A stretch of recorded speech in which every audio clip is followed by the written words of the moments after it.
It's tough to work around people who are uptight.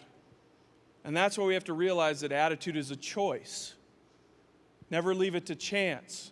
Some of us, we have a sandcastle attitude that when the first wave hits our attitude, first wave of something hits our attitude, it wipes us out for the day. We get up and we think, well, it's going to be a good day. We get to work, we see Betty, we're like, hi, Betty, how are you today?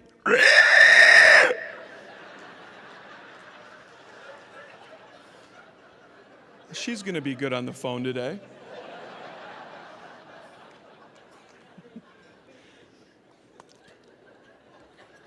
And what we do is we allow that to drive our attitude. We let somebody else drive our bus. Where are you going? Off a cliff. We have to put some stability into our attitude. That's why I have these. I often tell people, what is a kick in the attitude? It's simply this. Jumper cables. It's your attitude connected to one end, and the question is, what is your attitude connected to on the other end? You ever thought about that?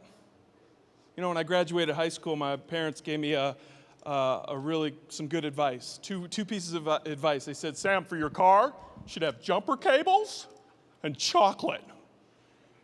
And I was like, chocolate?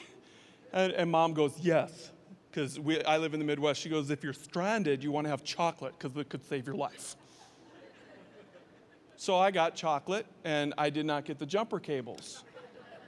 But all of us know that when that battery dies, it's very frustrating. We need a jump in order for the car to do what it was designed to do. And I have people tell me all the time, well, Sam, I really don't think about attitude, or I got a positive attitude. Well, you know, I got a good cell phone, but every night you can teach yourself a lesson. You know it. You got a cell phone. Every night, do you charge that cell phone? Yeah.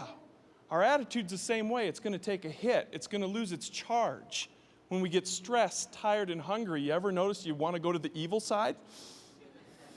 People are not happy when they're stressed, tired, and hungry. They're ready to blow. Your attitude needs that charge. The question is, what is your charge? You know, this isn't anything revolutionary today. Really, my job is just reminding people of something they already have. It's an asset.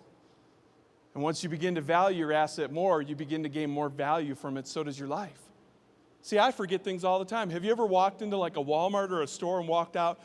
Anybody done this? Walked out 5 minutes later and you're like,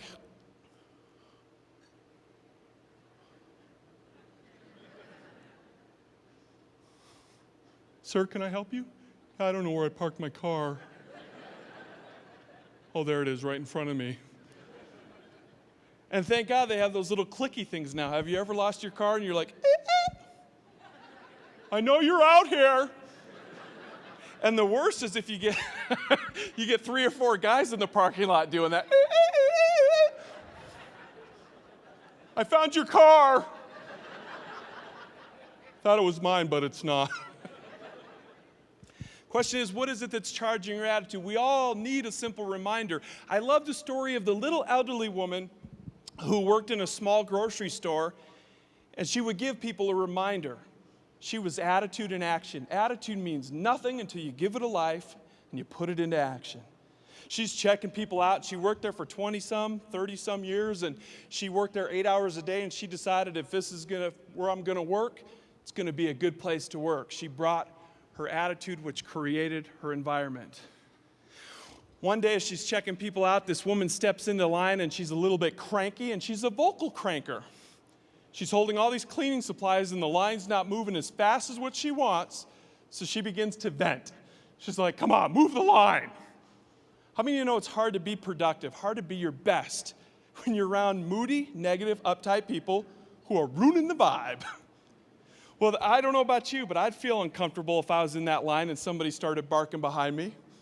I'd be like, yeah, move the line. She is going to blow any minute. Lady behind the register recognized, well, we got an uptight woman, gotta move it along here.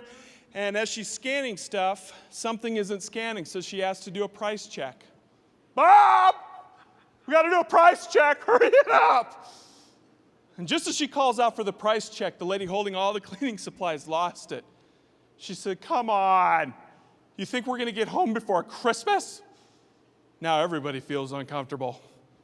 But instead of being reactive, the woman, she didn't have a sandcastle attitude, the little elderly woman. She had a stable attitude.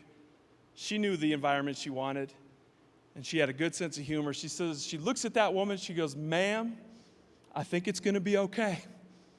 You know how I know? How? Look outside.